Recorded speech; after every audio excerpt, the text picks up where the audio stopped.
we identify. Now, Shotru identified, we are open, we are looking for Shotru. কথায় বলে বাপেরও নাকি বাপ থাকে। পার্শ্ববর্তী যে দেশের ইশারায় এতদিন বাদুর নাচ নেচেছে শেখ হাসিনার সরকার, সেই দেশটির বুকে একসময় ভয় ধরিয়েছিল বাংলাদেশের একজন। তার কারণে বাংলাদেশের দিকে চোখ তুলে তাকানো তো দূরের কথা, সে সময় তার নাম শুনলেও হাঁটু কাঁপত পার্শ্ববর্তী দেশের দাদাদের। বাংলাদেশের ইতিহাসের সবচেয়ে দুঃসাহসী সেই ব্যক্তিটি হলেন সাবেক স্বরাষ্ট্র প্রতিমন্ত্রী লুৎফুজ্জামান বাবর। কথিত আছে 2004 সালে সেভেন সিস্টার্স হিসেবে পরিচিত ভারতের 7 অঙ্গরাজ্য অস্থিতিশীল করার ক্ষেত্রে তার ব্যাপক ভূমিকা ছিল। অনেকে বলেন চীন পাকিস্তান মিলে ভারতের যতটুকু ক্ষতি করতে পারেনি তার চেয়ে বেশি ভুগিয়েছেন লুৎফুজ্জামান বাবর।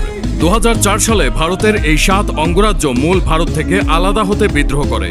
তখন সেখানকার আন্দোলনকারীদের 10 ট্রাক গোলাবারুদ, রকেট লঞ্চার সরবরাহ করার বন্দোবস্ত করেছিলেন এই বিএনপি নেতা। সেই অস্ত্র জায়গা মতো পৌঁছাতে পারলে সেভেন সিস্টার্স থেকে স্টেপ সিস্টার্সে পরিণত হয়ে যেত ভারতের এই 7 অঞ্চল। তখন স্বাভাবিকভাবে এই অঞ্চলের শাসনভার বাংলাদেশের আয়ত্তে চলে আসত, কিন্তু শেষ পর্যন্ত সেটি করা সম্ভব হয়নি।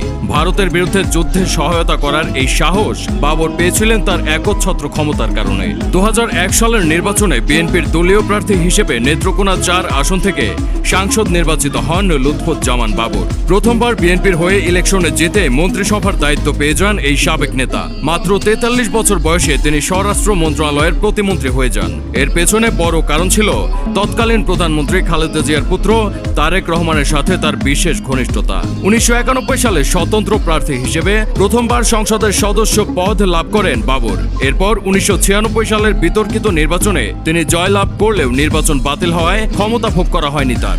2001 সালের নির্বাচনে পুনরায় বিএনপির মনোনয়ন পাওয়ার আশায় তিনি তারেক রহমানের সাথে সখ্যতা গড়ে তোলেন। প্রধানমন্ত্রী খালেদা জিয়াও তাকে প্রচুর স্নেহ করতেন। সেই সুযোগ কাজে লাগিয়ে তিনি মন্ত্রিসভার পদ বাগিয়ে নেন এবং অল্প সময়ের মধ্যেই ক্ষমতার কেন্দ্রবিন্দুতে চলে আসেন। ক্ষমতা প্রয়োগের ক্ষেত্রে তিনি কিছু পূর্ণ মন্ত্রীকেও ছাড়িয়ে যান।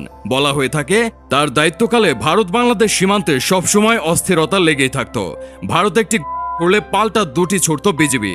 তার সময়ে বাংলাদেশের সাহস হারে হারে টের পেয়েছিল ভারত। পরিস্থিতি স্বাভাবিক করার জন্য ভারত বাংলাদেশ সরকারকে আহ্বান করলেও আপোষ করতে নারাজ ছিলেন বাবর। ভারতকে উদ্দেশ্য করে তার দেওয়া উই আর লুকিং ফর শত্রুজ ডায়লগটি আজও মানুষের মুখে মুখে পরিচিত। তার কারণে ভারতের সাথে বিএনপি সরকারের সম্পর্কে সে সময় বৈরিতা দেখা দিয়েছিল।